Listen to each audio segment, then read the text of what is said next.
Bueno, pues para nosotras es un gusto, para la licenciada Rebeca y para mí, estar con ustedes porque pues es un espacio en el que vamos a poder compartirles algo que nos apasiona, que nos gusta, a lo que le dedicamos mucho tiempo de la vida y tiene que ver justamente con el tema de criminología positiva.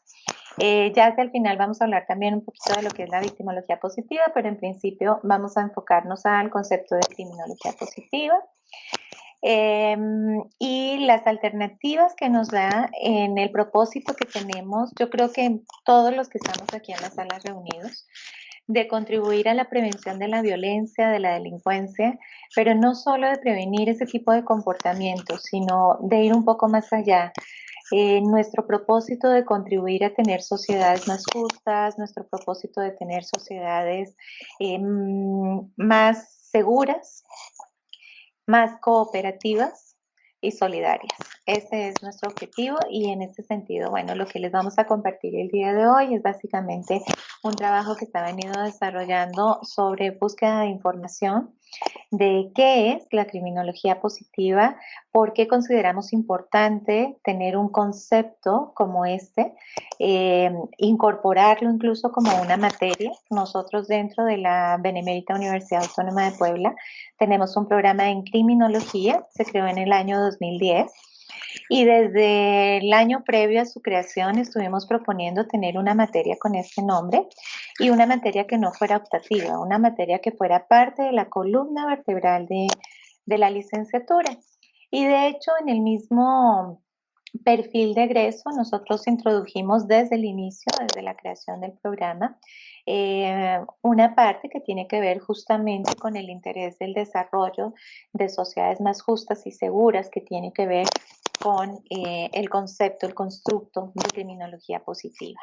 Este es nuestro interés el día de hoy, tener posibilidad de compartirles sobre este tema, los aportes que se pueden hacer, las posibilidades que hay, por ejemplo, en términos de investigación, en términos de laborales, de aplicación, y la necesidad, como lo vemos tanto Rebeca como yo y otros miembros de nuestro equipo. Está el licenciado Manuel Roldán, también egresado nuestro de criminología.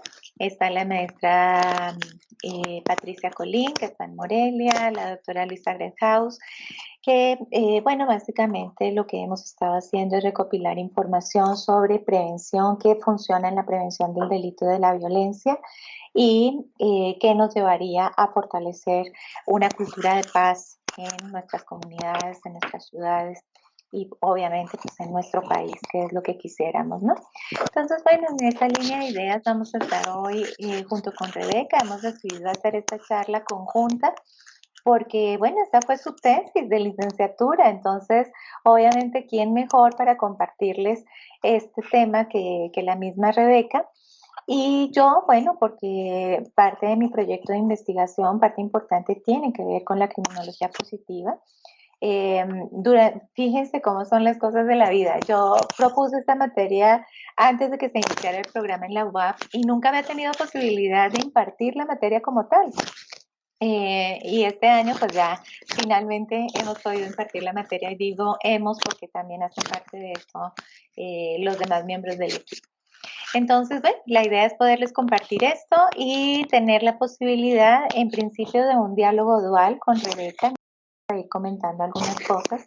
Más que una conferencia, queremos hacer primero una charla sobre el tema entre nosotras y luego una charla con ustedes en la que podamos pues plantear preguntas, plantear inquietudes y también pues proponer, ¿no? Hacer un poquito, si me permiten la palabra, futurología. Es decir, para dónde vamos con esto y cómo podríamos aportar para un país aún mejor que el que tenemos. Rebe, te doy la palabra, vas empezando y nos vamos turnando para comentar. Bueno, pues muchas gracias al profesor Oscar por invitarnos. Vamos a comenzar. Primero que nada, es importante echar un vistazo al panorama actual que se vive en cuanto a la incidencia delictiva nacional, el número de homicidios dolosos feminicidios que se han cometido en lo que va del año, que han sido, bueno, en la incidencia delictiva nacional nos dice que se han cometido 1.532.606 delitos o se han iniciado ese número de carpetas de investigación, de los cuales 25.064 corresponden a homicidios o los feminicidios, 706 secuestros y 40.144 robos de vehículo con violencia. Y en el reporte de víctimas se registran un total de 262.946. Respecto al índice de paz que publica el Instituto de Economía y Paz, en el año 2020, más bien en el de 2019, que fue el que se publicó este año, México ocupa el lugar número 140 de 163 países que fueron evaluados, y México tuvo un deterioro del 4.3% en sus índices de paz. 9 estados mejoraron, solo 9 estados mejoraron, y 23 estados tuvieron un deterioro en sus niveles de paz. Es importante mostrar esto porque tenemos que plantearnos si las estrategias que actualmente se están implementando en nuestro país en cuanto a la prevención de la violencia y la delincuencia están siendo efectivas, y más aún si estas estrategias nos están acercando más a tener una sociedad mucho más pacífica y mucho más cooperadora. También es importante comentar que para quienes trabajamos en estos temas es fundamental conocer el estado de las denuncias en el país, de la victimización en el país, y también pues ser críticos frente a esas cifras que estamos viendo, ¿no? Si bien tenemos una cifra de 1.532.606 carpetas de investigación, quiere decir que estos son delitos que se denuncian, pero si tomamos en cuenta la cifra negra de la delincuencia, estamos hablando de una cifra negra superior al 90%. Esto implica que de 100 delitos, más de 90 no se denuncian en el país. Entonces, si tenemos una cifra como este 1.500.000, más de 1.500.000 de delitos, estamos hablando de que en el país se cometen muchísimos más porque la cifra negra es superior a 90. Entonces, es una situación preocupante, máxime si tenemos en cuenta pues cómo han venido en aumento algunos delitos en particular, que si bien algunos se redujeron o muestran algún decremento por la misma situación en la que nos encontramos de pandemia, otros han ido en incremento, ¿no? Tal es el caso, por ejemplo, de las llamadas que hemos tenido por violencia intrafamiliar o por otros delitos como, por ejemplo, sobornos por parte de funcionarios públicos. En algún análisis que se hizo aquí en Puebla, en el Consejo Ciudadano de Seguridad y Justicia, en el Observatorio justamente de Seguridad y Paz, veíamos eso, ¿no? Hay delitos que han aumentado, hay delitos que se han reducido en cuanto a su denuncia, pero realmente la cifra tan alta, negra que tenemos no permite conocer muy bien nuestro objeto de estudio en realidad, ¿no? En delitos como los que nos estás mostrando, Rebe, como estos de homicidio, por ejemplo, pues es claro que el número de carpetas de investigación puede ser mucho más cercano a la cifra real, pero en otros delitos, como por ejemplo en violencia familiar o en maltrato hacia los niños o en delitos sexuales, ¿no? Son delitos donde tenemos una cifra negra muchísimo más alta, ¿no? Con lo cual nos encontramos en una realidad que amerita que nos preocupemos y que nos ocupemos por hacer algo y por contribuir de alguna manera a que se puedan reducir, ¿no? Viendo estas cifras que tú estás mostrando ahora, pareciera que estamos lejos de tener un país en paz. Ya les hablará el licenciado Manuel sobre el índice de paz y la paz positiva y la paz negativa, ¿no? Pero si nosotros revisamos aquí en general el lugar que ocupa México, que es un deshonroso lugar, 140, pues vemos que tenemos muchísimo que hacer y mucho que fortalecer para tener un país diferente, ¿no? Un país que creo que todos deseamos, un país mucho más en paz. Vamos a pasar al tema de criminología. Como ustedes saben, la criminología es la ciencia que se encarga del estudio del comportamiento delictivo, así como de la reacción que se tiene ante el mismo.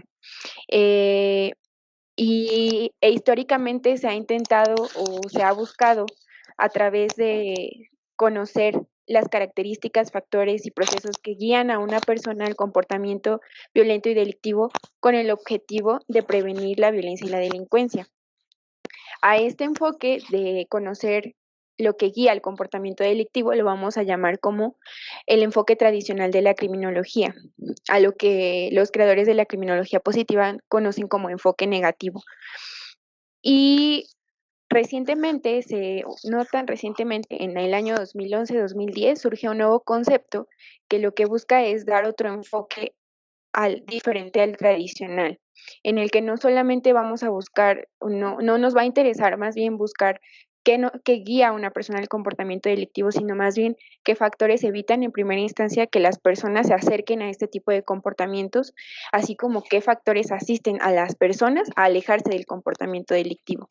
Y además nos ofrece la búsqueda de alternativas para el incremento del bienestar de los individuos y de la sociedad. A este enfoque es al que vamos a conocer como el enfoque positivo en la criminología o criminología positiva. Es importante mencionarles que el concepto de criminología positiva surge a raíz de la psicología positiva.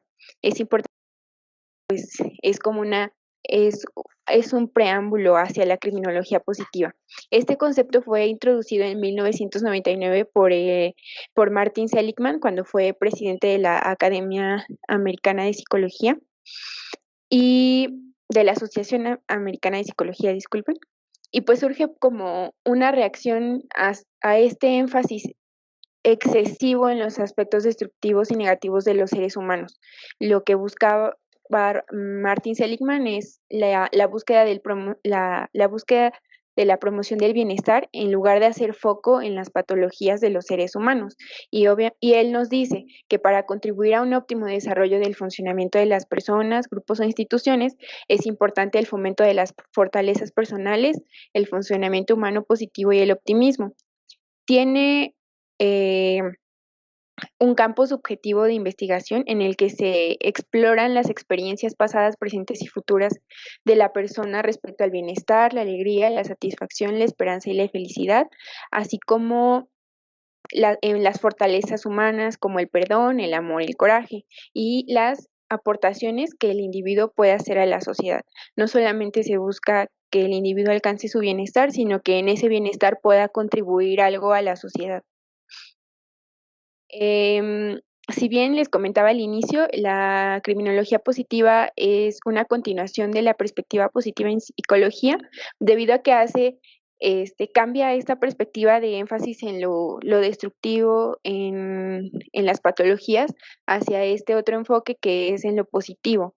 Y también nos dice que lo positivo es complementario a lo negativo, no busca sustituir las investigaciones que ya se han hecho antes, tanto en psicología como en criminología, sino más bien dice, esto también es importante para la creación de estrategias que nos ayuden a la prevención de la violencia y la delincuencia. Si bien tiene su fundamento en la psicología positiva, la criminología positiva tienen también diferencias. No es lo mismo criminología positiva y psicología positiva, y no nada más es una adaptación de la psicología positiva en la criminología. Tienen diferencias. La primera es pues la población objetivo. En criminología nos interesa conocer o realizar intervenciones en población que está en riesgo de cometido delitos. Además de que busca como objetivo final la prevención y el desistimiento de las conductas violentas, y no solamente vamos a hacer uso de teorías psicológicas, sino también teorías sociológicas y del sistema de justicia que siguen este enfoque en lo positivo. También es importante, mencionar sobre el concepto de criminología positivista y las diferencias que hay entre la criminología positivista o escuela positiva de la criminología y la criminología positiva. Ambas se dan en el ámbito criminológico. Como ustedes saben, la criminología positivista fue el primer antecedente de la criminología científica, como la conocemos hoy en día, y su objeto de estudio fue el hombre delincuente, y se le atribuían sus conductas a factores sociológicos y biológicos. Formó sus bases en la antropología, la psicología, la estadística, el derecho penal y los estudios penitenciarios. Se confunden estos conceptos, y si ustedes hacen una búsqueda rápida en Google, de criminología positiva les van a salir todavía textos que hablan sobre criminología positivista, pero es importante mencionarles que no estamos hablando de lo mismo, si bien se parecen por el positivista y positivo, no son temas completamente diferentes en criminología. Sí, bueno, en ese sentido, si nos regresamos un poquito, Rebe, creo que vale la pena recordar que no es la primera vez que hablamos de un concepto de criminología que va orientado a estas cuestiones positivas, no positivistas, sino positivas. Y quiero permitirme leer una cita de Vitulio del año 1966 que cita el doctor Rodríguez Manzanera en el libro de Principios de Criminología Clínica del año 2005. En la cita dice, dar vida la finalidad de los criminólogos debe ser dar vida a una verdadera y propia ciencia de la bondad, mediante la cual se haga posible combatir más eficazmente la causa de los más graves y más frecuentes actos antisociales y criminales, y buscar los medios aptos para desarrollar en cada hombre, yo agregaría y mujer, una más profunda y más activa bondad, que constituye la premisa esencial de todo verdadero mejoramiento de la persona y por ello de la misma humanidad.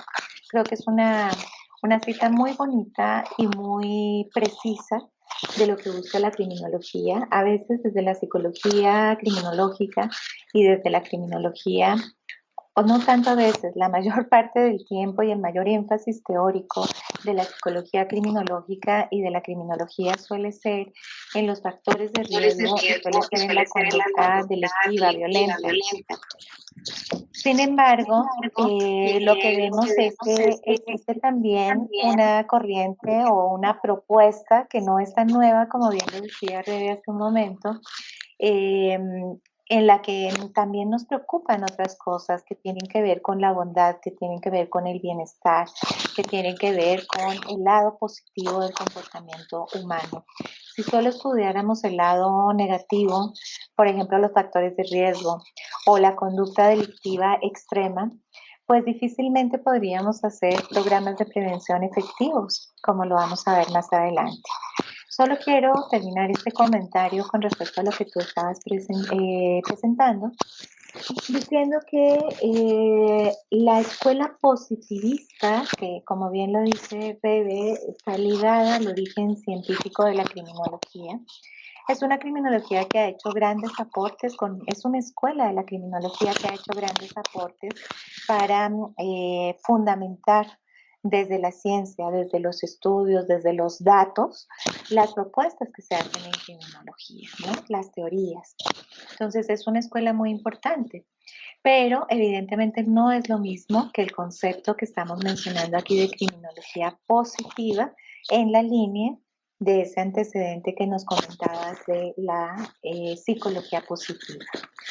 Y comentar también que este concepto, la confusión de este concepto en muchas ocasiones ha llevado a que se niegue la posibilidad de que tengamos dentro del programa o dentro del pensum académico de las licenciaturas una materia con ese nombre, porque dado que se confunde con el positivismo, entonces no se considera necesaria, cuando en realidad todo lo que podemos agrupar en una asignatura o en una línea de investigación en criminología positiva, pues va mucho más allá y es distinto de lo que podríamos ver en la escuela positivista de la criminología.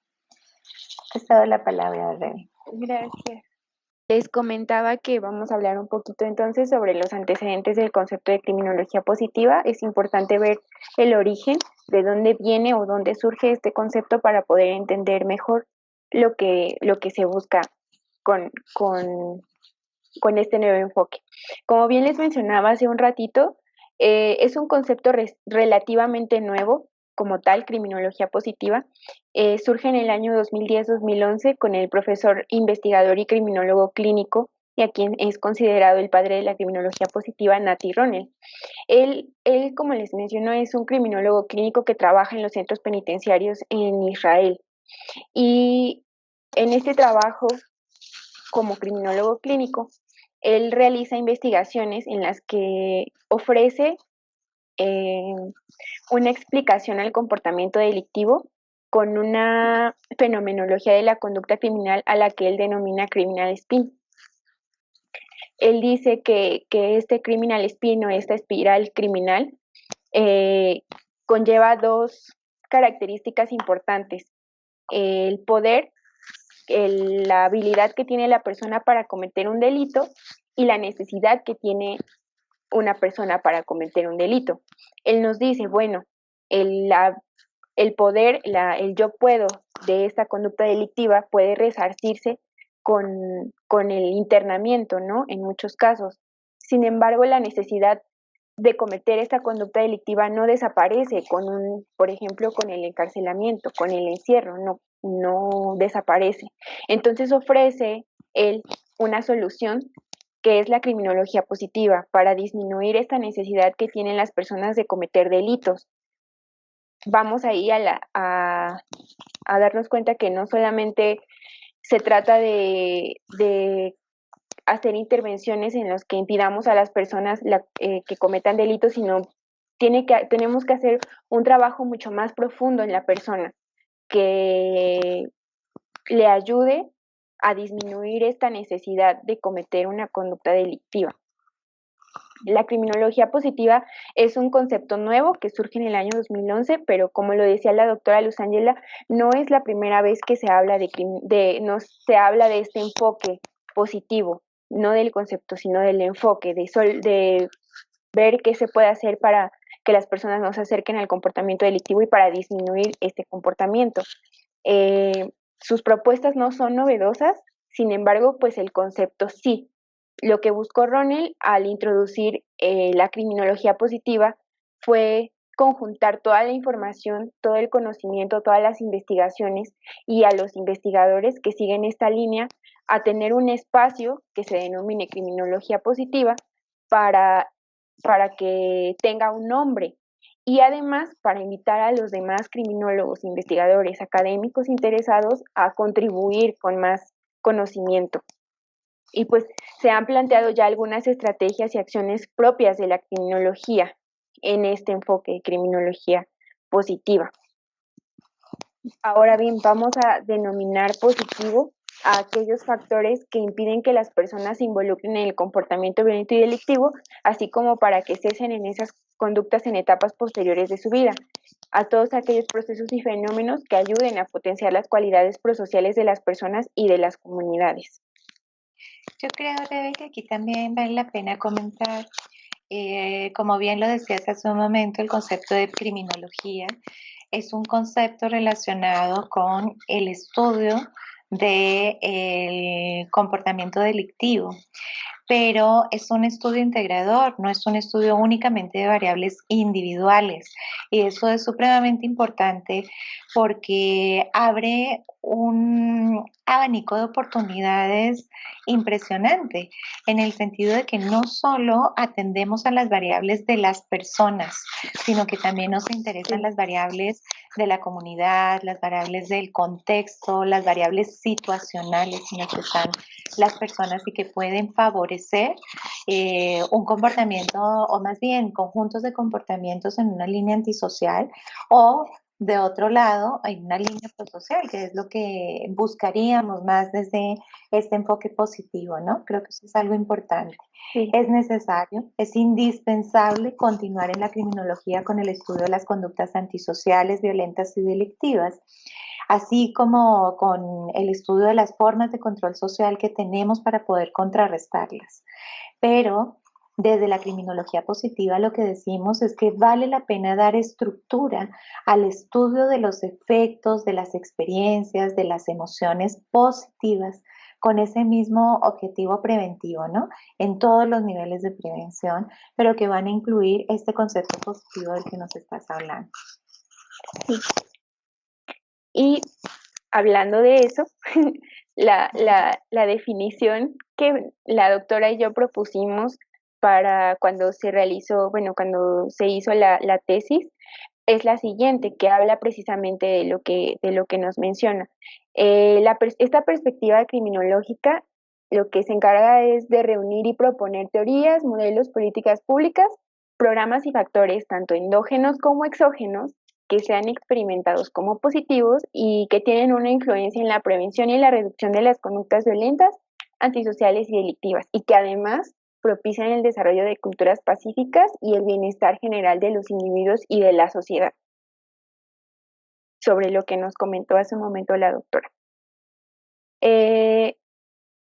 Es importante mencionarles que Ronel, al crear este concepto nuevo e invitar a otros investigadores y a unir todo este conocimiento que ya existía anteriormente a la creación del concepto, pues nos dice que las teorías y programas y estrategias y modelos de sistema de justicia deben de cumplir con ciertas características. La primera es que deben basarse o deben fomentar y o buscar el desarrollo de experiencias que sean percibidas como positivas, que es la base que comparte con la psicología positiva, que ya les hablé, que se refiere al estudio de análisis de factores que son experimentados como positivos y que además estas experiencias positivas tengan una contribución a la prevención de las conductas antisociales y delictivas.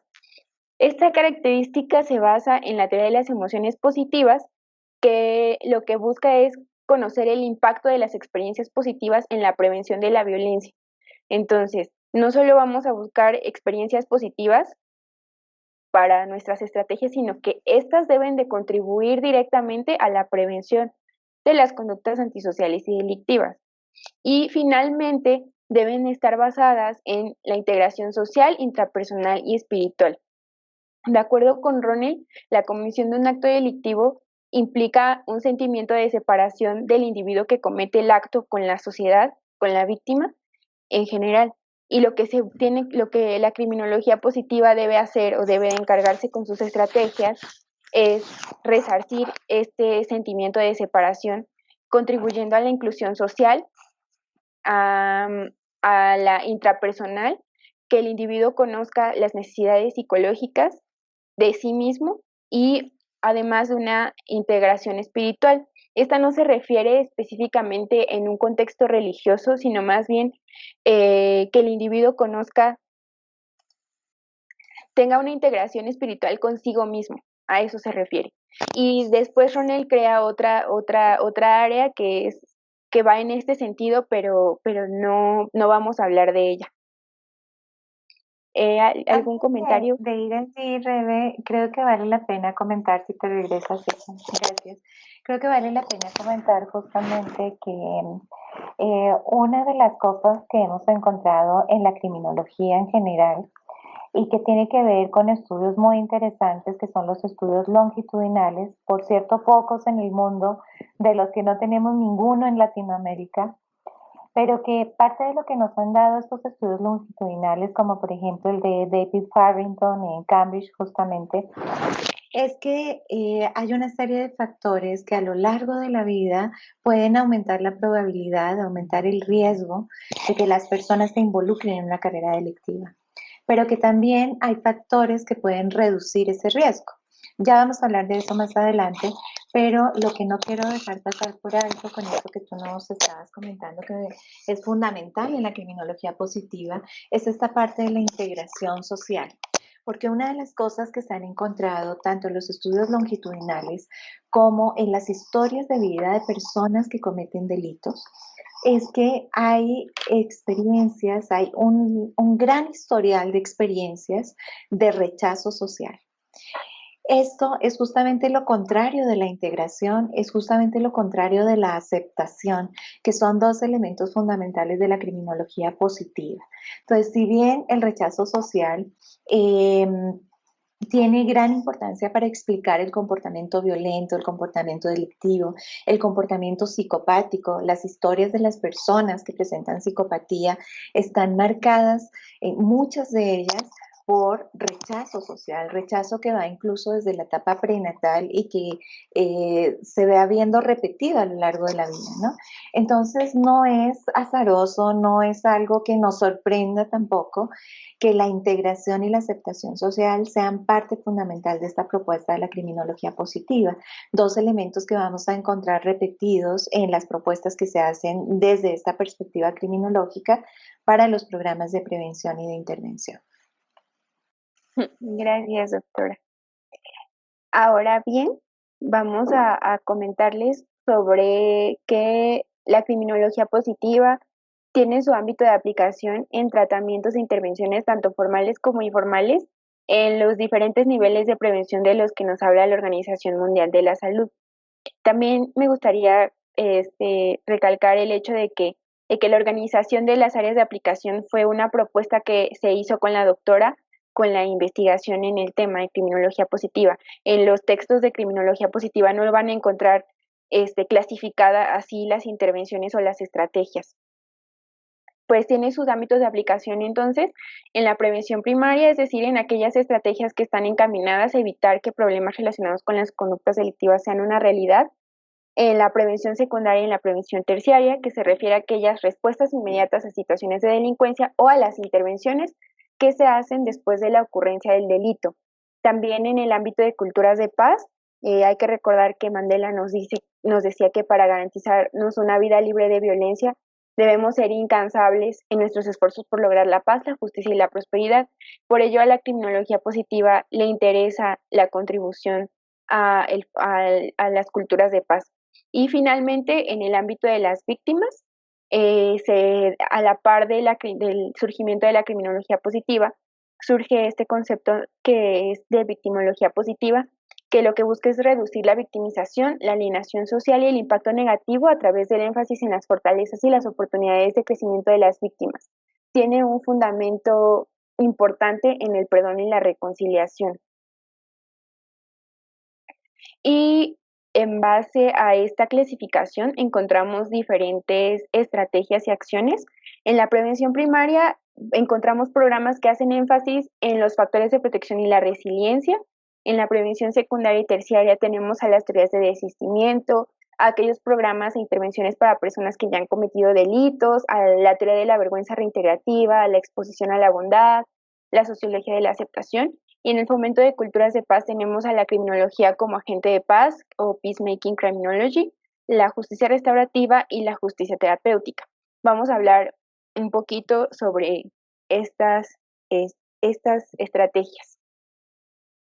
En cuanto a los factores de protección y resiliencia, tenemos el modelo ecológico de riesgo y de protección que fue propuesto por Bogen-Schneider, en lo que se ve a los factores de protección como procuradores o salvaguardas, tanto individuales como del ambiente, que ayudan a la mejora a mejorar la habilidad de los jóvenes para hacer frente a eventos estresantes. Lo que nos propone Bogen-Schneider es la realización de intervenciones mucho más completas y efectivas, no solamente basándonos en la disminución de los factores de riesgo, sino también aquí vemos el balance que se busca con la criminología positiva, también hacer énfasis en los factores de protección, en qué se puede hacer para contribuir al bienestar de los jóvenes. Hay un programa que representa muy bien el enfoque positivo en criminología, que es muy bonito, se llama Communities That Care y que se aplica en Estados Unidos. Este programa busca la vinculación social o ve a la vinculación social como un factor de protección y busca impulsarlo, creando coaliciones comunitarias que ofrezcan oportunidades, habilidades, reconocimiento, soporte familiar, fortalezas, además de soporte escolar y comunitario a jóvenes de la comunidad. Lo que se busca con este programa es hacer consciente a la comunidad de que los problemas que tiene un joven que pertenece a esa comunidad también pertenecen a los demás miembros. No es problema de la familia del joven y no es problema del joven. Entonces, cuando tienen algún joven con algún problema, ya sea de consumo de sustancias, de deserción escolar, toda la comunidad interviene apoyándoles con, por ejemplo, soporte escolar o comunitario. Este programa ha dado buenos resultados específicamente en la prevención de problemas relacionados con el consumo de sustancias, con la violencia y la promoción de patrones saludables. También, por ejemplo, se ha encontrado que se ha disminuido la deserción escolar y, por ejemplo, embarazos a tempranas edades. Bueno, ahí me gustaría comentar que justamente en este sentido, en los estudios longitudinales que se han hecho en el ámbito criminológico, se ha encontrado que no solo influyen los factores de protección como contrarios a los factores de riesgo, sino que también vemos que si hay un solo factor de protección que tiene cierto peso, puede incluso llegar a neutralizar varios factores de riesgo, ¿no? Y este es el caso, por ejemplo, de lo que ha encontrado David Farrington cuando en su estudio longitudinal, cuando ha analizado el efecto que puede tener, por ejemplo, el factor de protección de apego afectivo, de apego significativo y positivo, en particular con la madre, fue uno de los factores de protección analizados y encontró algo muy interesante que se repite en otros estudios longitudinales, que es justamente que este factor de protección puede llegar a neutralizar hasta 5 factores de riesgo. Entonces, no solo hablamos de la cantidad de factores de riesgo de protección, sino del peso que puedan tener algunos de esos factores. Y esto es muy importante porque nos da línea del tipo de programas que pueden ser mucho más efectivos para la prevención de la violencia y la delincuencia. En este caso, los programas que van dirigidos a fomentar el apego positivo significativo desde edades tempranas, incluso desde la etapa prenatal, pueden llegar a neutralizar varios factores de riesgo, con lo cual este debería ser un factor muy importante para los programas de prevención primaria. Y otra cosa importante aquí es el paradigma de resiliencia. De nuevo, no es que la criminología positiva proponga el paradigma de la resiliencia, pero sí se vale de este paradigma para decir, ojo, esto también es importante en la criminología. No es que haya personas que son resistentes y que repelen las cosas, sino más bien que hay diferencias en las competencias de interacción entre los factores de estrés y riesgo y los factores de protección que lleva a hablar de esa resistencia. No hablamos de personas invulnerables, ¿no? Que es que no les afectó de la misma forma un factor de riesgo, sino más bien de algunas competencias que se tienen. Y yo creo que esto es muy importante porque también nos da esa posibilidad de desarrollar competencias. O sea, no estamos hablando solo de que haya personas que nacen con ciertas características que les hacen tener unos rasgos que les llevarían a tener una vida más positiva, ¿no? Y un proyecto de vida prosocial, por ejemplo, sino que también hay competencias que podemos desarrollar y en ese sentido un programa como el que tú mencionas de comunidades que cuidan ha demostrado ser efectivo para desarrollar ese tipo de competencias. Es muy importante este programa y hemos decidido mostrarlo como ejemplo porque es un programa que está basado en la evidencia y las diferentes evaluaciones que se han hecho del efecto que se tiene en el mediano y en el largo plazo son evaluaciones que nos muestran un impacto positivo significativo no solo en el consumo de alcohol o en el consumo de drogas de los jóvenes, sino también en el desarrollo de la participación de la misma comunidad y en la eficacia que tienen como comunidad para resolver problemas. Entonces consideramos que vale mucho la pena estudiar más este tipo de propuestas porque podrían tener un efecto importante en comunidades como las nuestras. De hecho, ya hay algunos ejercicios que se han hecho en Latinoamérica mostrando que los resultados van en esa dirección positiva, ¿no? Bueno, otro de las experiencias o de las intervenciones que se proponen con este concepto de criminología positiva es el de exposición a la bondad, que se refiere a la exposición a valores humanos positivos como la percepción de la bondad. Lo que se evalúa aquí es importante hacer una diferencia en que lo que se evalúa aquí no es la bondad, el impacto que tiene la bondad en la persona que realiza la acción, sino más bien el impacto que tiene la bondad en aquellos que son receptores de la acción. En esta línea, Roney hizo un estudio cualitativo sobre un programa que en el que trabajan personas voluntarias para brindar un servicio a jóvenes que se encuentran en situación de calle. Se llama las camionetas nocturnas de ELEM. ¿Y cómo fue valorado este servicio? Los resultados mostraron que además de que tuvo un impacto positivo en los jóvenes, también tuvo un impacto en la percepción, en la prevención de las conductas antisociales y en la percepción que tienen los jóvenes que se encuentran en esta situación sobre el mundo. Incluso muchos de ellos que tenían como una visión egoísta de que tienen que sobrevivir ellos mismos y que nadie más les importa, y que no les importa a nadie más ni de ellos hacia el mundo y el mundo hacia ellos. este, Vieron a estas personas voluntarias ofreciéndoles apoyo y servicios sin esperar nada a cambio como algo muy bueno, en el sentido de que vieron a estas personas como ejemplos positivos, que algo en lo que ellos les gustaría convertirse en algún momento de sus vidas. Ujú. Efectivamente, Rebe, yo creo que este también, y lo hemos discutido en el grupo, este es un elemento fundamental de la criminología positiva que nos ha llevado incluso a proponer algunos conceptos nuevos como el de justicia contemplativa, ¿no? El mismo hecho de que seamos plenamente conscientes del efecto que tenemos sobre otras personas, lo queramos o no lo queramos, y máxime cuando ocupamos algún lugar en el que tenemos un estatus que nos hace ejemplo para otros, seamos docentes, seamos hermanos mayores, seamos tíos, ¿no?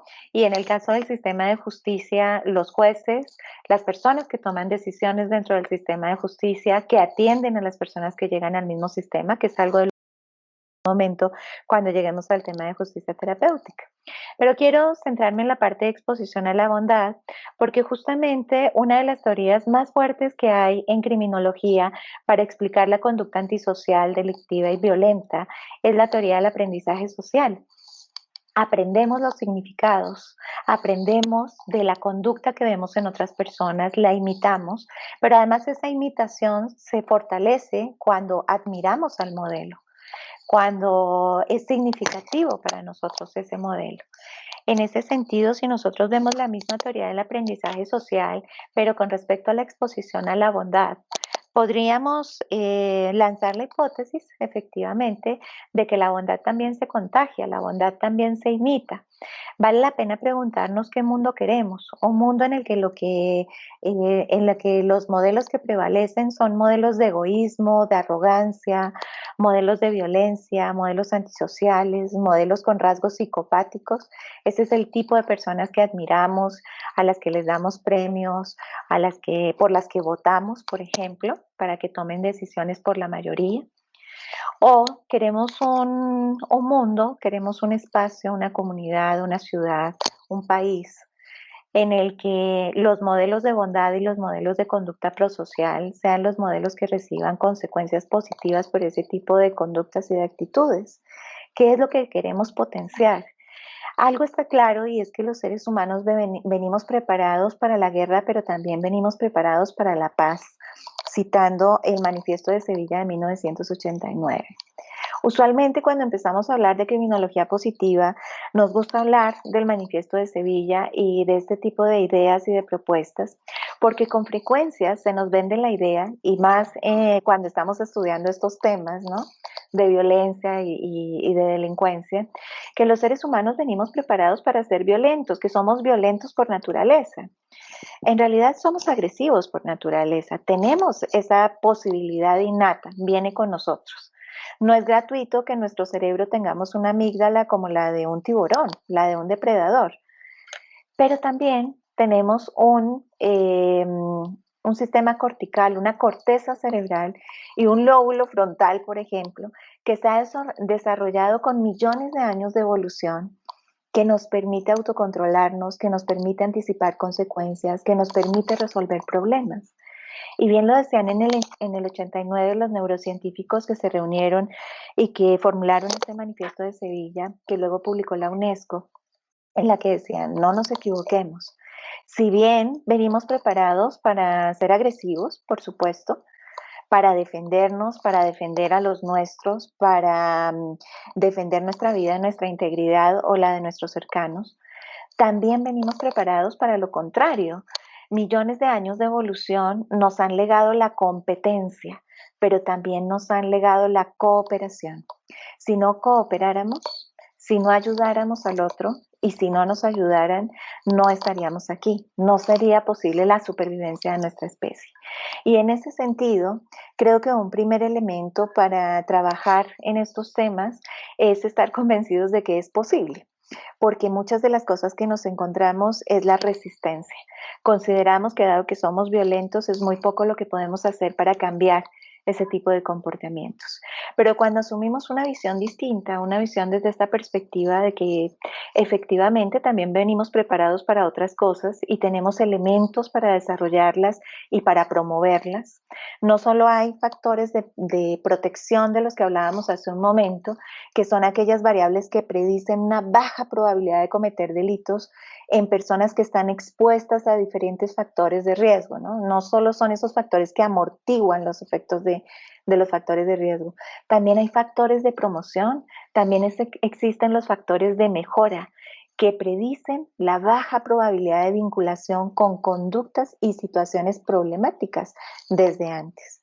Entre más expuestos estemos a la bondad y entre más oportunidades damos de estar expuestos a la bondad desde edades tempranas, mayor probabilidad habrá de que tengamos comportamientos como estos. Y para terminar con mi intervención en este sentido, cuando hablamos de exposición a la bondad, no queremos que esto se vaya a confundir con el ser pasivos frente a la violencia, el no hacer nada. No, es diferente. La bondad implica o tiene una connotación prosocial en el sentido de que nos movemos y tiene una connotación también importante con el concepto de empatía positiva y de compasión. La compasión no es el pesar por el otro, la compasión es la empatía positiva, esa posibilidad de ponerme en el lugar del otro no solo en términos cognitivos y emocionales, sino también en términos conductuales, moverme para hacer algo en consecuencia y cambiar las cosas. Entonces creo que eso también vale la pena verlo y esta exposición a la bondad es algo que estamos buscando con nuestro proyecto de justicia terapéutica, en el que esperamos que en la medida en que estas ideas permeen el sistema, tengamos un sistema mucho más compasivo, un sistema mucho más preocupado por cuidar al otro y por ser ejemplo de bondad para el otro. Esto implica reducir los índices de impunidad y de corrupción, por supuesto, porque de otra manera no podríamos cambiarlo.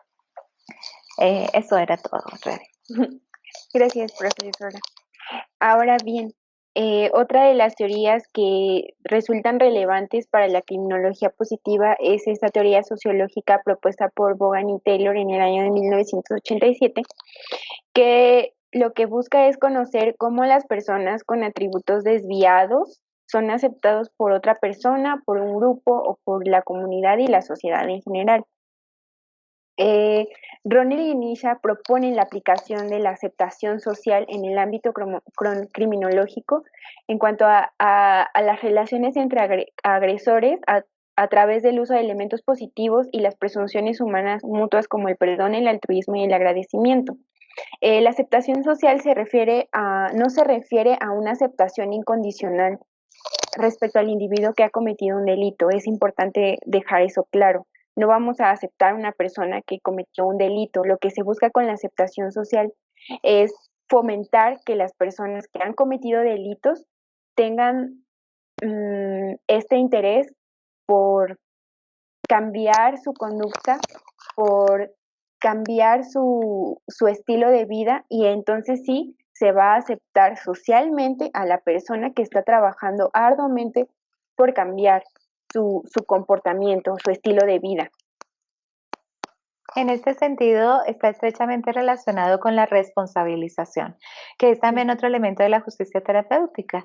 La idea es que las personas que llegan al sistema de justicia no salgan del sistema de justicia, en el caso de quienes son responsables de la comisión de un delito, sin haberse responsabilizado de lo que hicieron y en consecuencia haber hecho o tener algún proceso que les lleve a la reparación del mismo, no solo para la víctima, sino para ellos, en términos de conocer, identificar y poder explicar, comprender las razones que les llevan a presentar ese tipo de comportamientos y a poder prevenir en el futuro volver a presentar los mismos. Es un cambio en el mismo proyecto de vida, ¿no? Y en el significado que tiene su propia historia para la persona.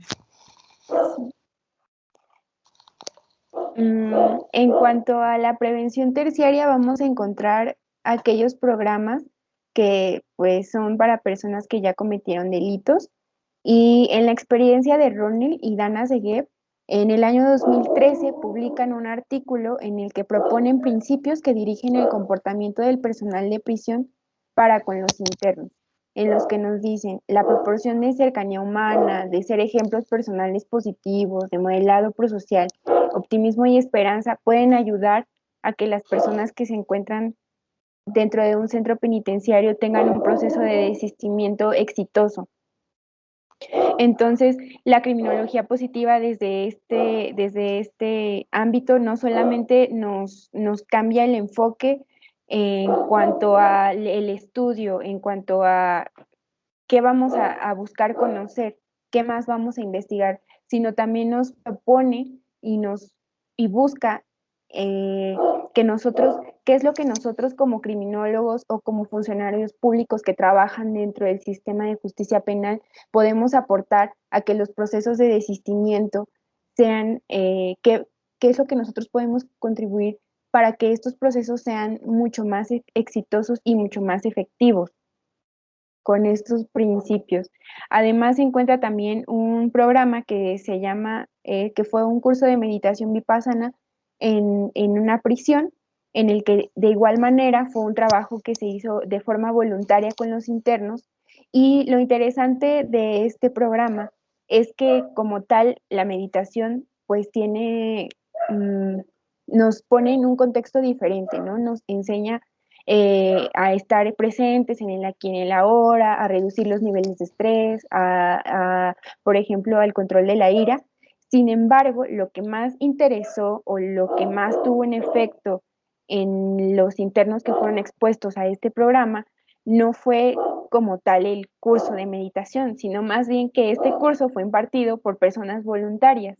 Entonces aquí se vuelve otra vez importante la exposición a la bondad, pues los internos vieron o tuvieron una actitud favorable hacia la bondad de las personas que estaban trabajando de forma voluntaria.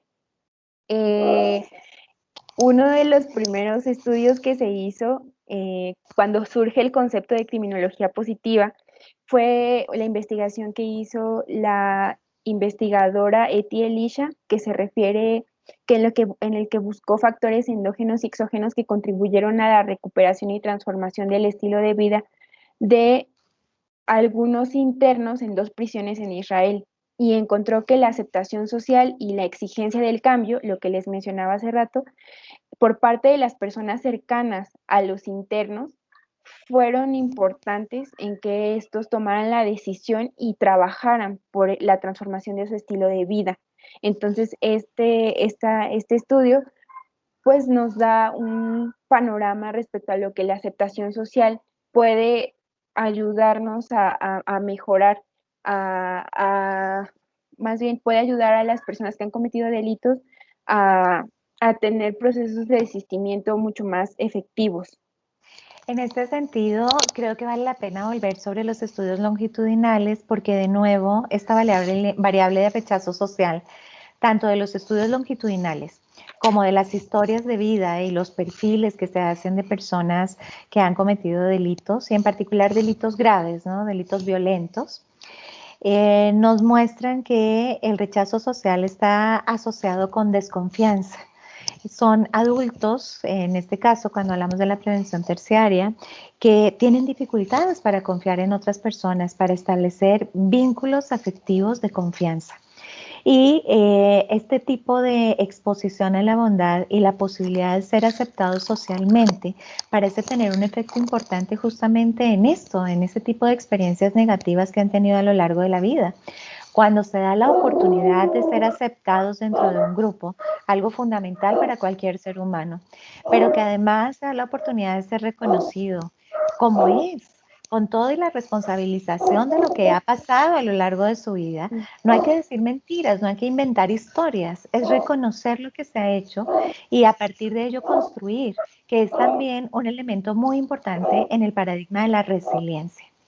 Y no quiero dejar de mencionar que hay estudios no específicos de criminología positiva, pero que nosotros hemos tomado, como por ejemplo las revisiones sistemáticas y metaanálisis que se han hecho sobre los efectos de meditación, sobre la empatía, la compasión y la conducta prosocial.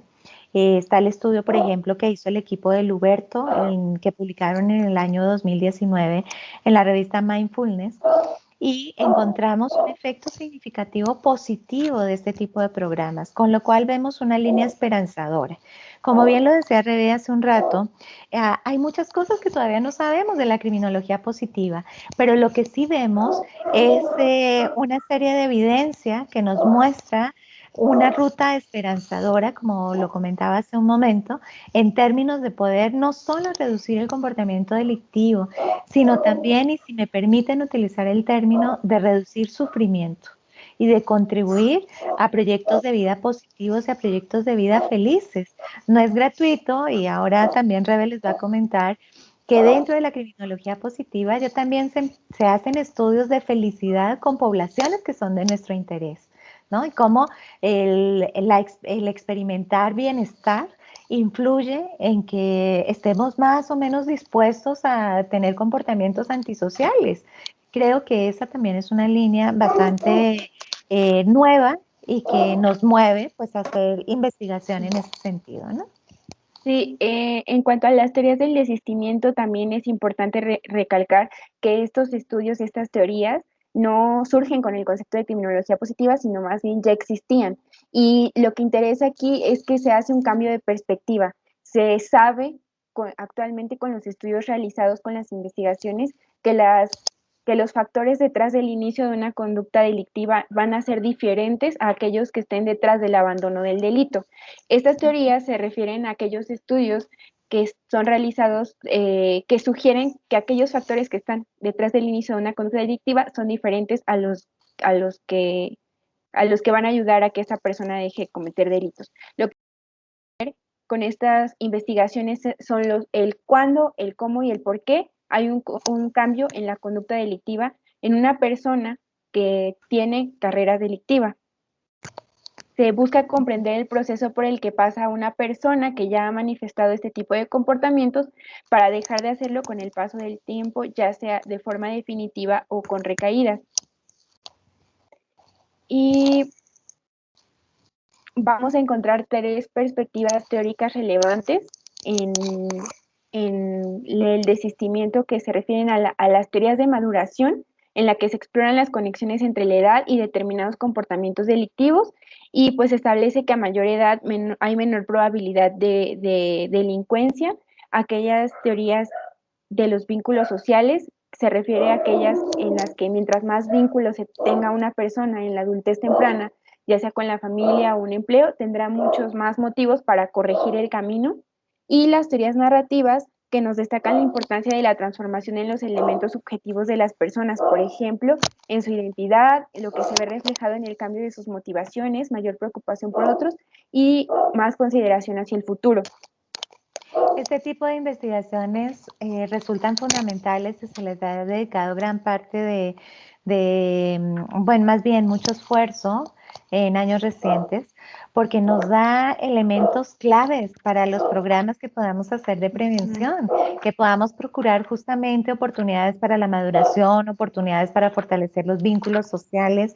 Y ahí quiero devolverme un poco a lo que mencionaba del rechazo y de la desconfianza que se encuentran en muchas de las historias de vida de estas personas, porque justamente las oportunidades de vinculación social llevan también a fortalecer la confianza en otros.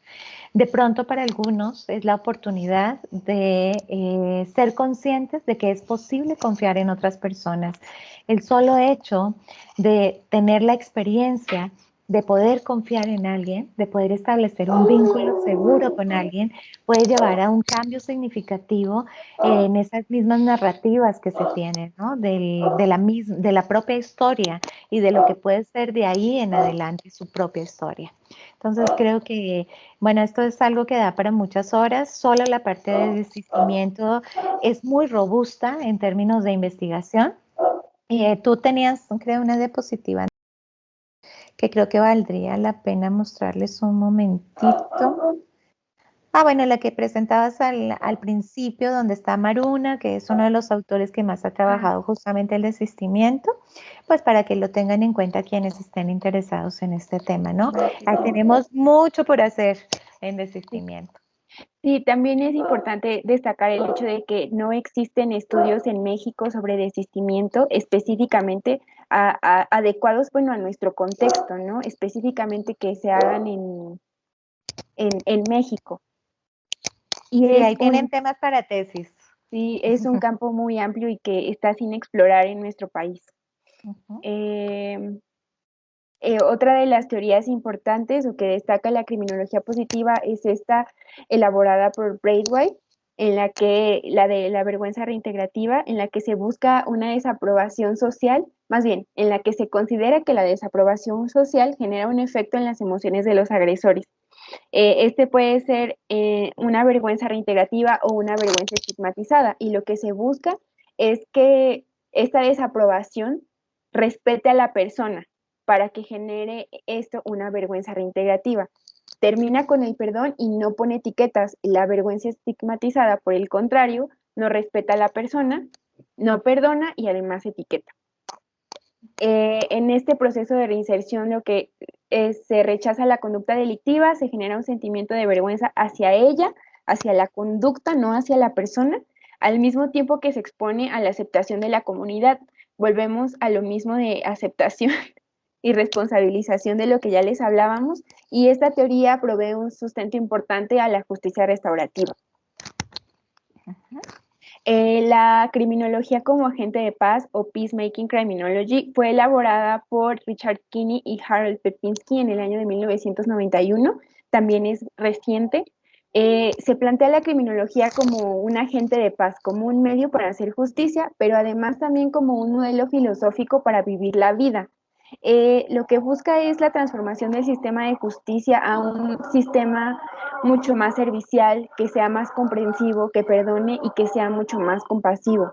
Y propone prácticas basadas en la justicia restaurativa como lo son la mediación, los círculos y los programas de resolución de conflictos.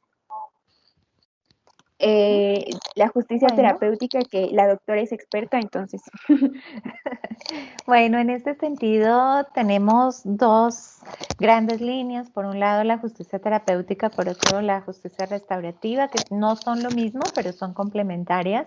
Nosotros tenemos ya en el marco legal mexicano la justicia restaurativa como tal, ¿no? Está la justicia alternativa y pero que no necesariamente se hacen desde un enfoque positivo o desde un enfoque terapéutico o un enfoque contemplativo, que es el que nosotros estamos proponiendo. Por un lado, la justicia restaurativa lo que implica es reparar aquello que se ha dañado, pero no solo desde el punto de vista de reparar en términos económicos, que desafortunadamente es lo que encontramos con mucha frecuencia en nuestros sistemas, ¿no? El reparar se ha asimilado a pagar por el daño causado con un dinero. Pero no necesariamente lo que implica desde una perspectiva positiva, que sería la de reparar, por ejemplo, la relación entre las partes de un conflicto, ¿no? O la perspectiva que intenta detener el sufrimiento para reducir la violencia con medios pacíficos a través del sistema de justicia, ¿no? O una justicia en la que hay todo un proceso que lleve a esa real responsabilización y a pedir el perdón de la víctima, pero de una manera genuina. No se trata de ofrecer una disculpa cuando no ha habido todo un proceso para ofrecer una disculpa.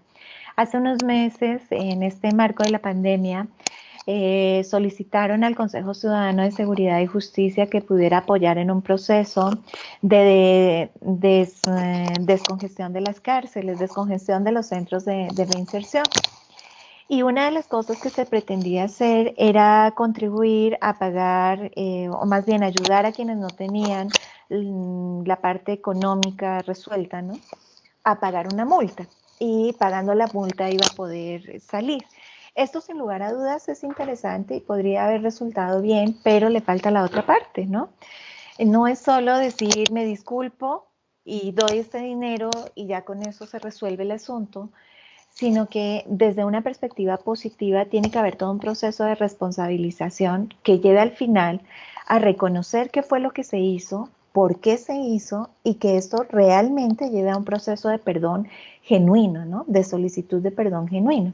Aquí yo me permito dar el ejemplo de un programa que es un programa exitoso, es un programa que lleva más de 30 años aplicando el profesor Nick Carrasco, quizás algunos de ustedes lo conozcan. Es un programa que se llama El Faro y está dirigido a jóvenes, a adolescentes que han cometido delitos sexuales. Y dentro del programa, es un programa que dura 2 años, el programa El Faro. Una de las últimas sesiones que tiene este programa es justamente la de hacer una carta a la víctima, que independientemente de que llegue o no llegue a la víctima, permite a quien ha cometido el delito hacer todo un proceso de análisis de estos 2 años que finalmente llegan a una carta dirigida a la víctima en la que dice por qué lo hizo y en la que le ofrece una disculpa y le dice, tú no tuviste esta responsabilidad, fui yo quien tuve la responsabilidad, pero con un proceso que se ha seguido a lo largo de 2 años en las que se han desarrollado una serie de competencias. Esto implicaría reparar muchas cosas, no solo lo económico, y a eso se refiere esta perspectiva positiva.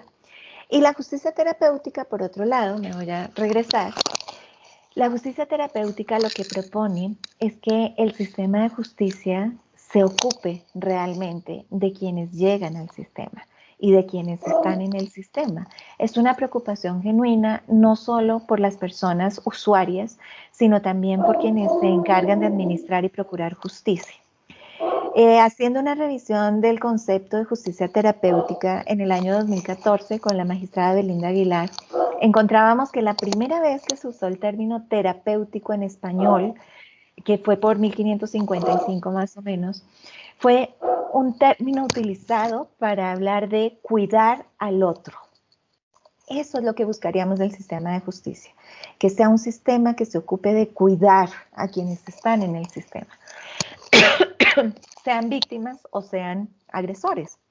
Y en ese sentido, lo que se busca es desarrollar leyes, procedimientos y tener un comportamiento como funcionarios, perdón, que lleven al beneficio, que lleven al bienestar de las personas en el sistema. Voy a tener que parar un momento. Sigue, Rebe, y ahorita regreso sobre justicia terapéutica. Sí. Bueno, como les comentaba la doctora, la justicia terapéutica pues busca parte de la idea de que todo acercamiento al sistema de justicia tiene tanto un efecto terapéutico como uno antiterapéutico. Entonces, busca el fomento del buen trato a los usuarios, que se promueva la participación activa y la contribución a estos efectos terapéuticos reduzcan la victimización y dignifiquen a las personas. Aquí tenemos un proyecto, un trabajo que hemos venido desarrollando con algunos poderes judiciales, que es un programa de capacitación justamente para la atención a niños, niñas y adolescentes dentro del sistema, en el que buscamos que toda persona que atiende a un niño o a una niña tenga las herramientas, las competencias que le permitan dar una atención adecuada de acuerdo con su nivel de desarrollo y que de alguna manera permita exponerles a un modelo prosocial y a un modelo de bondad. Ese es el objetivo. Pero bueno, ese sería tema de otra conferencia. Creo que con esto terminaríamos estas propuestas y nos iríamos ya a la última parte. Finalmente, vamos a hablar un poquito sobre victimología positiva, como les comentaba. Si la criminología positiva es nueva, de reciente creación, la victimología lo es aún más. Pero en general, lo que se trata de impulsar con la victimología positiva, con este nuevo concepto en victimología, es hacer foco en las fortalezas y en las oportunidades de crecimiento de las víctimas. El crecimiento individual y el empoderamiento a través de la aceptación e inclusión social, así como el perdón y la reconciliación, son bases importantes de este concepto, de este enfoque. Se busca ver al evento traumático como un proceso severo que puede tomarse como una experiencia para salir adelante. Alguna vez escuché a alguien que me decía que la criminología positiva era ver todo rosita. No, la criminología y en este caso la victimología positiva entiende que toda persona que ha pasado por un proceso tanto de comisión de un delito, de internamiento en un centro penitenciario y en el caso de las víctimas, un evento traumático, son procesos duros, son procesos severos, que lo que buscamos con nuestra intervención en la criminología positiva es que este evento duro y traumático, severo, se vea como una experiencia para salir adelante y el desarrollo de habilidades que tengan que ver con la resiliencia son importantes, juegan un papel importante. Entonces buscamos aquí la exposición a procesos de inclusión social, ayudar a que el proceso sea experimentado de forma positiva y a cerrar el ciclo de victimización, evitando una victimización secundaria. Modelos como la justicia terapéutica y la justicia restaurativa juegan un papel importante en evitar y cerrar el ciclo de victimización. Así es, no se trata de negar los eventos traumáticos o los eventos que han sido difíciles, porque son difíciles, pueden ser negativos, por supuesto. No se trata de negar eso, sino más bien de facilitar la incorporación de estos eventos a la vida y de verlos también como una oportunidad para desarrollar alguna competencia. En este sentido, algo que ha demostrado ser efectivo es tanto con agresores como con víctimas, es el aprender de las historias de otras personas, ¿no? Una de las cosas que hacemos, por ejemplo, en prevención primaria tiene que ver con la lectura de historias de héroes cotidianos. Bueno, no da el tiempo para hablar de muchas cosas que son importantes en este sentido, pero no quiero terminar sin antes mencionar este tipo de programas en los que mostramos modelos de bondad, modelos de éxito en el sentido de haberse sobrepuesto a situaciones difíciles, modelos de conducta prosocial, modelos de resolución de problemas. Todos los seres humanos tenemos bondades y también tenemos nuestros defectos, todos. Todos pasamos por problemas, todos, sin excepción, tenemos que resolver problemas a lo largo de la vida. Y el poder reconocer esas historias y poder darnos cuenta cómo han podido salir de esas dificultades otras personas. De nuevo, en el marco de la teoría del aprendizaje social, creo que es fundamental porque nos da esperanza, nos da un faro, como bien se llama el programa de Nick Carrasco, y nos da un norte, ¿no? Nos da una perspectiva diferente, esperanzadora. Vuelvo a utilizar la palabra esperanzadora porque creo que es lo que cabe aquí. Eso es básicamente lo que queríamos compartirles y obviamente hablarles de nuestro proyecto. Rebe, si les pones la información y les comentas. Bueno, pues parte del proyecto que tenemos con la doctora aquí en la licenciatura en criminología, un compañero también ya licenciado en criminología, y yo, la doctora Patty, la doctora Greathouse, es difundir principalmente la información que existe sobre criminología positiva y el fomento de culturas de paz. No les mencionamos esto, bueno, el profesor Oscar les comentó la investigación que realizamos con la doctora Luz Ángela sobre criminología positiva es la primera investigación y que se hace en el idioma español. Toda la información que ustedes busquen en internet la van a encontrar en inglés y parte de nuestra labor que nosotros nos hemos adjudicado es difundir la información sobre estos temas, pues es importante para nosotros que más criminólogos se interesen por la investigación y estudio de los factores positivos que ayuden a la prevención de la violencia y la delincuencia. También buscamos motivar e inspirar la construcción y desarrollo de sociedades resilientes, compasivas y justas a través del fomento del bienestar y la cultura de paz.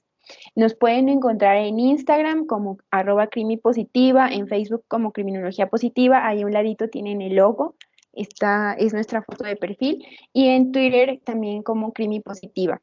Les dejo también nuestros correos de contacto, el mío y el de la doctora, por si tienen alguna duda. Igual nos pueden contactar a través de cualquiera de nuestras redes sociales y ahí les vamos a estar contestando si quieren Ujú. profundizar Y más en el tema. comentarles, Sí, ajá, y diga. comentarles también que nuestro objetivo es que las personas que toman decisiones en el ámbito de políticas públicas puedan conocer más de estos programas que tienen una orientación más positiva, ¿no? Con la intención de que puedan ser tomados en cuenta y puedan ser desarrollados en las comunidades donde se necesita, porque allí es donde se está necesitando, no es solo una labor académica, sino que queremos que tenga impacto y creemos que ya lo empieza a tener porque ya algunas de estas ideas están poniéndose en práctica en la parte de prevención con la intención de que fortalezcamos pues estos factores de protección, pero también los factores de promoción de los que hablábamos. Esperamos pues que les haya resultado de interés, que no sea la primera y última vez que coincidamos, sino que tengamos la posibilidad de hacer algún trabajo conjunto en el futuro. Bueno, muy buena pregunta y creo que esto tendría que ver con varias cosas y también con varias disciplinas. Hay que pensarnos que el desarrollo de competencias muchas veces, sobre todo desde la psicología, suele verse como algo meramente individual y esa ha sido una limitante importante. Tiene que ser, o más bien, lo que nos han mostrado los metaanálisis y las revisiones sistemáticas de los programas exitosos, es que son programas que no solo modifican cuestiones individuales, sino que también tienen efectos sobre algún grupo o que dan la posibilidad o la oportunidad de que se pueda trabajar no solo con una persona, sino la posibilidad de trabajar con un grupo que permita compartir este tipo de experiencias, pero de manera sincera y que obviamente eso lleva todo un proceso y que además se puedan fortalecer los vínculos de confianza con otros, ¿no? No es un proceso fácil, evidentemente, y una de las cosas que también sabemos a partir de los metaanálisis y de las revisiones sistemáticas es que los programas que son de corta duración no necesariamente pueden lograr el objetivo que queremos, pero tampoco los que son de una duración demasiado extensa. Por ejemplo, estar 3 años o toda la vida en un proceso sin tener unos objetivos claros y concretos que se van a lograr en 5 sesiones, 6 sesiones, ¿no? Que no siempre van a ser individuales, sino que también deben incluir a un grupo, va a ser algo importante. Reconocer qué fue lo que ocurrió, hacer todo el proceso en términos de qué fue lo que ocurrió, qué consecuencias ha traído, qué he podido aprender de esa situación, qué he podido desarrollar. Pero fíjate que uno de los elementos que ha demostrado un mayor efecto en el bienestar de las personas es que esa experiencia les ha llevado a desarrollar, o más bien cuando se da la oportunidad de que ese tipo de experiencias les dé la oportunidad de hacer un trabajo por otras personas que están en situaciones similares o que han pasado por situaciones similares, que es lo que se ha denominado en la literatura como helper therapy, que es como la ayuda al otro, ¿no? La terapia de ayuda al otro. La persona se ve absolutamente beneficiada. Entonces, uno de los elementos que se ha encontrado como efectivo es justamente este de promover la ayuda de otras personas que están en situaciones similares, que vendrá después de todo el proceso que se hace a nivel cognitivo, ¿no? Y emocional, de procesamiento emocional. Reconocer qué tipo de emociones son las que sentimos con respecto al evento. Y también de no acelerar las cosas. No podemos pretender que una persona no tenga un periodo en el que va a vivir estas emociones y en las que va a sentirse mal con lo que ha ocurrido, ¿no? No podemos tampoco pedir que en un corto periodo de tiempo esto se llegue a hacer. Entonces depende si lo vamos a hacer, va a ser un abordaje criminológico o va a ser un abordaje psicológico. Lo ideal sería que haya un abordaje integrador en el que haya un equipo interdisciplinar a cargo y en el que se tenga la posibilidad primero de hacer un procesamiento a nivel cognitivo, pero también de tipo emocional, de tipo afectivo, para luego llegar a la parte conductual, que sería lo último, en la que tú puedes o la persona pueda hacer algo para contribuir al mejoramiento de otras personas. No sé si he resuelto tu pregunta, Alexa, o quedan dudas. Y creo que Rebe también tiene algunas ideas de los programas que ha visto en criminología positiva. Pues sí, dentro de los programas que mencionaba, en realidad están muy relacionados con lo que decíamos de la justicia terapéutica y la justicia restaurativa. En la justicia restaurativa propone algunos programas ya establecidos para ayudar a los procesos de las víctimas y se me viene a la mente uno que me parece muy bonito, es que es uno sobre perdón, en el que a las personas que han sido víctimas les ayudan para que puedan perdonar este tipo de, bueno, pues la victimización, no necesariamente porque al agresor le va a ayudar, sino porque a la víctima le va a ayudar a superar este evento traumático. Entonces, uno de los ejemplos que a mí se me vienen a la mente en cuanto a victimología positiva son estos programas en los que enseñan y ayudan a las víctimas a perdonar. Ujú. Otra de las cosas, otro de los elementos ahora que dices eso, tiene que ver con el conocer historias de personas que han pasado por situaciones similares, historias a través de videos o historias a través de lectura, y de cómo estas personas han incorporado estos eventos a su vida y lo que ha pasado después con su vida. Pero además esto va acompañado de algunas técnicas específicas. Por ejemplo, no es lo mismo que tú relates las cosas en tercera persona, que ese podría ser un primer paso, pero luego, o sea, cuando ya has procesado la situación, por lo menos algunas sesiones que se hayan tenido, puedes llegar a hablar o a relatar en primera persona, que esto también tiene que ver con técnicas de desarrollo de empatía, ¿no? Una cosa es ponerme en el lugar del otro cuando yo lo hablo en tercera persona, pero otra muy diferente es cuando yo lo hablo en primera persona, ¿no? Entonces, técnicas como estas también se incluyen dentro de este tipo de procedimientos. Mira, daba yo el ejemplo de este programa porque es un programa que ha resultado ser efectivo para reducir reincidencia delictiva. Y es un programa que lleva más de 30 años aplicándose. El profesor Nick Carrasco, hijo de mexicanos en Texas, es quien desarrolló este programa. Y es un programa, la verdad que bellísimo. O sea, cuando uno empieza a mirarlo, la verdad es que está increíble porque va llevando al joven. Es un programa dirigido a adolescentes que han cometido delitos sexuales.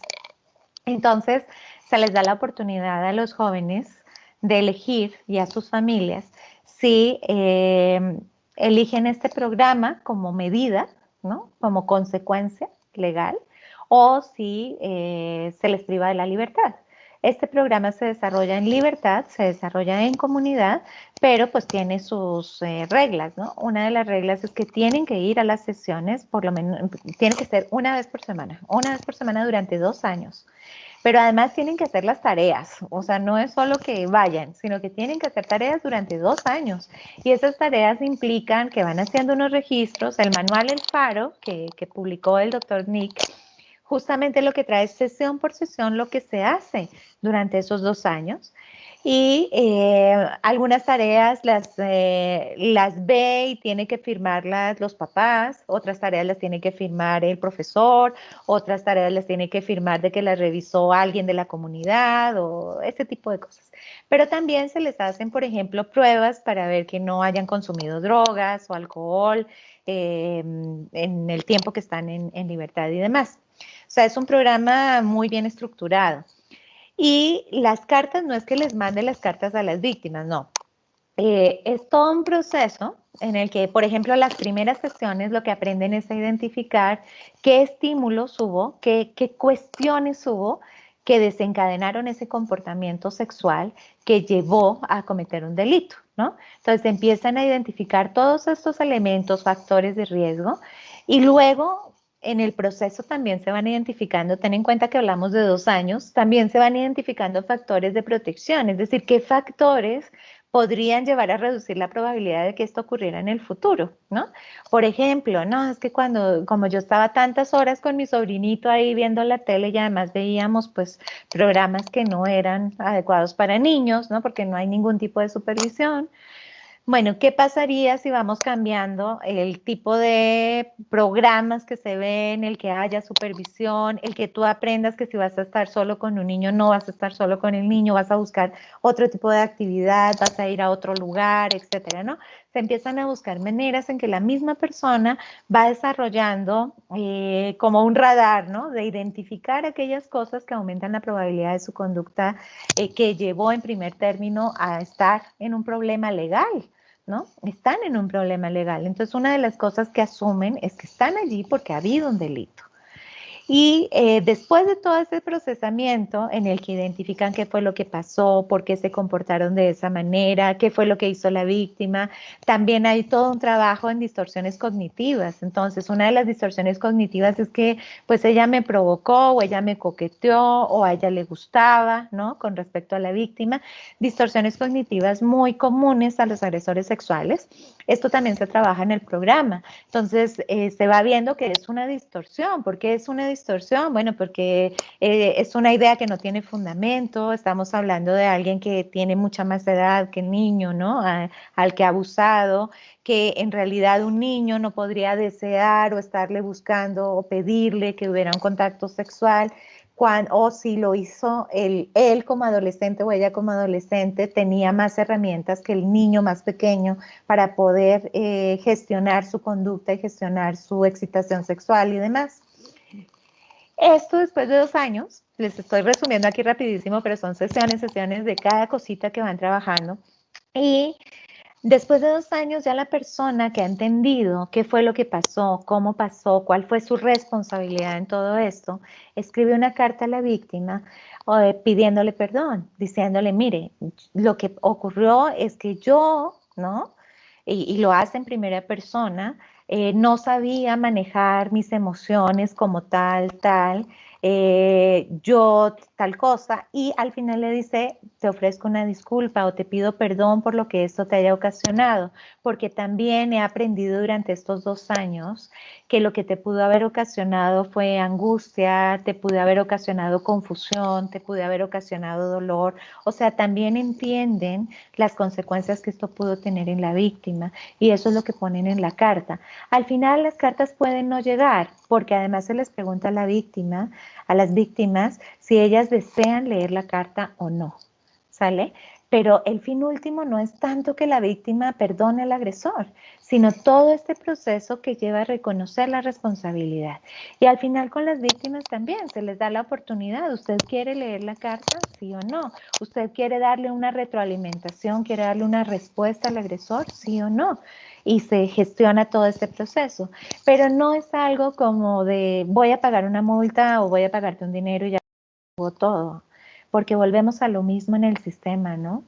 Desafortunadamente, y esto también lo quiero señalar, una de las limitaciones que tenemos en criminología y en psicología criminológica es que las poblaciones que estudiamos son las poblaciones más vulnerables, son las que llegan al sistema, las que no pagaron una mordida, las que no tuvieron para pagar una determinada defensa o las que no tuvieron para pagar una multa. Generalmente son esas las poblaciones que estudiamos y son poblaciones muy sesgadas. No sabemos mucho de los ricos que cometen delitos. Sabemos más de los pobres que llegan a cometer un delito y que por eso están en las cárceles. Entonces eso nos sesga mucho lo que sabemos de estas poblaciones, pero no podemos continuar con la misma idea de que el dinero puede pagarlo todo, ¿no? Hay cosas y hay procesos mucho más profundos que podrían modificar las cosas de una manera mucho más productiva, mucho más positiva. Fíjate que una de las cosas en las que ha habido grandes críticas a la psicología y a la criminología en el ámbito forense es justamente que se hace un gran énfasis en las variables individuales, ¿no? Y se nos ha olvidado lo social. Entonces, casi que cuando se habla de una evaluación forense se está hablando de evaluación de personalidad, pero resulta que el comportamiento no se puede explicar únicamente con la personalidad, hay muchas otras variables. Entonces, no sé si hayas visto el libro de ciencia forense hace 2 años que publicó la, ay, ¿cómo se dice? La red CONACYT de ciencias forenses. Esta red CONACYT publicó un libro del estado del arte de las ciencias forenses en México. Ahí tenemos un capítulo con Eric García, curiosamente hablando de psicología forense en México. Y hay digo curiosamente porque hay un capítulo previo en el que una abogada dice que hace una clasificación intuitiva de las ciencias forenses. Imagínense, está hablando de objetividad en las ciencias forenses, pero ella hace una clasificación intuitiva, o sea, con base en su intuición. En la que ustedes ven un cuadro en la que dice cuáles son ciencias y cuáles son pseudociencias. Y adivinen a quiénes nos puso en las pseudociencias. A la criminología y a la psicología, pero en cambio a la psiquiatría la puso en ciencia. Sin embargo, en el mismo libro donde nos ponen como pseudociencia hay un capítulo específico de psicología forense, ¿no? Una primera cosa que dice es esto no tiene ni pies ni cabeza. Y en un capítulo anterior, en el libro que publicamos con el profesor Vicente Garrido, el Tratado de Criminología Forense, en el capítulo que hicimos de la prueba en el contexto mexicano, en el sistema penal mexicano, hicimos la crítica a eso. Entonces, lo que dijimos fue, a ver, no recuerdo ahora el nombre de la autora, pero bueno, le dijimos, a ver, doctora, usted dice que somos pseudociencia, pero quizás usted a lo que se está refiriendo es a la práctica, no a la ciencia como tal. Porque sí, o sea, en algo hay que darles la razón a muchos abogados, y es que desafortunadamente muchas evaluaciones forenses psicológicas y criminológicas no le llegan a la ciencia, ¿no? Porque no están mostrando argumentos derivados de una ciencia, sino que muestran argumentos que están derivados de la opinión. Y en este sentido lo que tú dices es muy importante, ¿no? Creo que juega aquí un papel importante el ser ejemplos humanos positivos.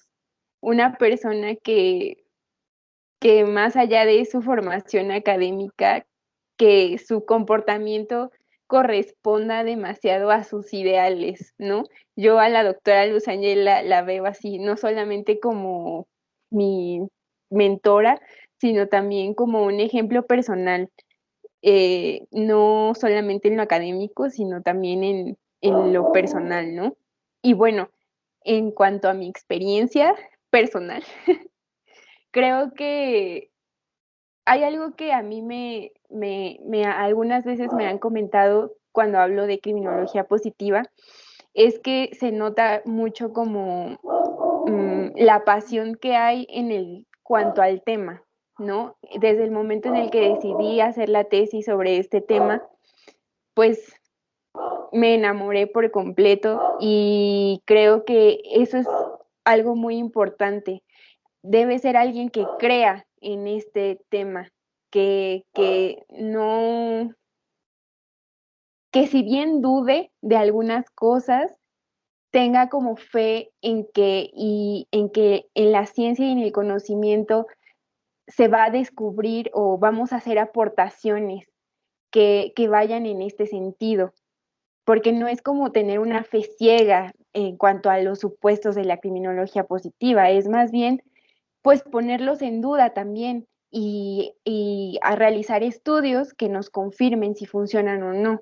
Entonces creo que además de la pasión, además de ser como ejemplos personales, también tiene que ver con esto de no, de querer el tema, que sea algo, que creer fervientemente en que existen enfoques mucho más amables, mucho más compasivos, mucho más esperanzadores. Entonces, sí, no solamente se requiere alguien que conozca el tema, sino también alguien que crea en él. Yo creo, no sé, usted, doctora. Yo creo que sí. Una de las cosas tiene que ser el estar convencidos de que es posible desarrollar Sí, comportamientos prosociales, ¿no? De estar convencidos de que no venimos preparados únicamente para ser violentos y para hacer la guerra. Creo que ese es un hecho fundamental, ¿no? Siempre que empezamos con el tema, desde el punto de vista positivo, una de las cosas que nos parece importante abordar es esa, que venimos preparados para las dos cosas. Los seres humanos podemos tener comportamiento egoísta, pero también podemos tener un comportamiento altruista, ¿no? Y el saber eso, que no es solo cuestión de creer, de opinar, sino que es algo que nos lo dicen millones de años de evolución, ¿no? Entonces, si nos vamos a las posturas evolucionistas, ya tenemos ahí la respuesta. No es que un profesor me lo diga o alguien me lo esté diciendo, ¿no? Sino que tenemos pruebas de que es así, de que venimos preparados para las dos cosas. Creo que mucho coraje también necesitamos. Coraje en el sentido de valentía, ¿no? De demostrar las cosas. Yo recuerdo cuando defendimos la materia, no fue nada fácil. Eh, de hecho, querían ponerla como materia optativa, no como materia dentro del programa, ¿no? Ahorita una de las cosas que estamos peleando, bueno, no peleando, una de las cosas que estamos proponiendo, pero que estamos defendiendo mucho, es que haya una materia de justicia terapéutica en todas las carreras de derecho. Tiene que haber una materia, mínimo una, de justicia terapéutica y tiene que haber mínimo una materia de atención a niños y niñas dentro del sistema porque no la hay y los niños pues son los más vulnerables. Entonces, bueno, creo que esas dos cosas y solo quisiera cerrar con una cosita más si me lo permiten y es que el tema de la victimología al que tú le has dado énfasis yo creo que es fundamental, maestro Oscar, porque bueno, yo he dedicado gran parte de mi vida al estudio de las personas que han cometido delitos violentos. Y una de las cosas que hemos encontrado en prácticamente todas las historias de vida es que son historias de vida muy difíciles, son historias de vida de mucho sufrimiento, donde no es que hayan tenido la oportunidad de elegir otro tipo de comportamiento, sino que las condiciones han llevado a que tengan mayor asociación con conductas antisociales que con conductas prosociales. Entonces se vuelve fundamental la victimología para la misma prevención primaria en el ámbito criminológico. Entonces creo que esa idea de promover una materia, al menos una materia en victimología, debe ser, pues ojalá que se haga realidad, ¿no? Que esté ahí.